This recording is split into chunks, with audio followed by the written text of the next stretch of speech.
মৰমৰ ছাত্ৰ ছাত্ৰীসকল, আজি মই নৱম আৰু দশম দুয়োটা শ্ৰেণীৰ ছাত্ৰ ছাত্ৰীসকল উপকৃত হোৱাকৈ এটি পাঠ আগবঢ়াব বিচাৰিছোঁ। সেয়া হ'ল অসমীয়া ভাষাৰ সন্ধি, ইয়াৰ প্ৰকাৰ আৰু উদাহৰণ। প্ৰথমে আমি সন্ধি কাক বোলে জানি লওঁ আহা। সন্ধি হ'ল কোনো এটা শব্দৰ শেষ বৰ্ণ আৰু আন এটাৰ প্ৰথম বৰ্ণৰ মিলনকে সন্ধি বোলে।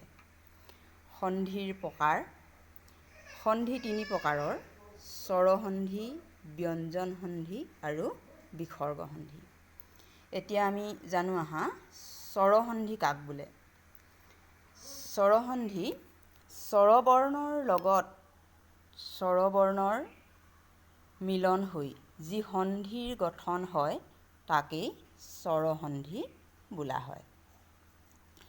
ইয়াৰ উদাহৰণ: হিমাচল, হিম যোগ অচল হিমাচল।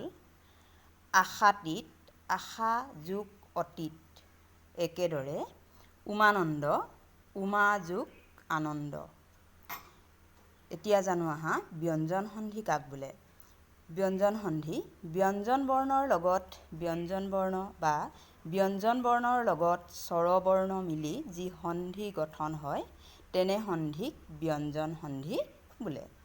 উদাহৰণস্বৰূপে দিগন্ত, দিক যোগ অন্ত দিগন্ত। উল্লেখ, উদ যোগ লেখ উল্লেখ। উদ যোগ ভিদ উদ্ভিদ। এতিয়া বিসৰ্গ সন্ধিৰ বিষয়ে জানো আহা। বিসৰ্গ সন্ধি স্বৰবৰ্ণ বা ব্যঞ্জন বৰ্ণৰ লগত বিসৰ্গৰ মিলন হ'লে তেনে সন্ধিক বিসৰ্গ সন্ধি বোলে। উদাহৰণস্বৰূপে নিশ্চয়, নিঃ যোগ ছয় নিশ্চয়।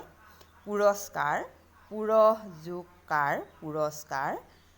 আৰু নমস্কাৰ, নমঃ যোগ কাৰ নমস্কাৰ। এনেধৰণে আমি সন্ধিবিলাক কৰিব পাৰোঁ।